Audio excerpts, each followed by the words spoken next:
To, ku fahimta dai yau ni ne nake girki, saboda haka sai kowannen ku ya jira ya ji irin test ɗin sanwata.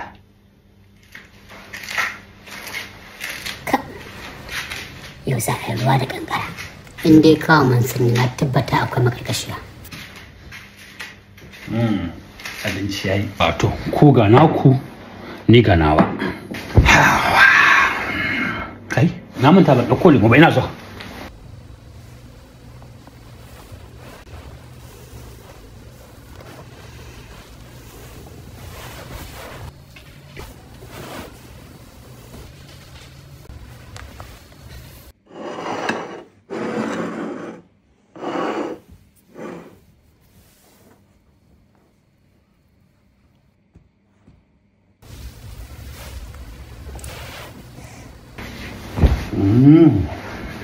Bismillahirrahmanirrahim.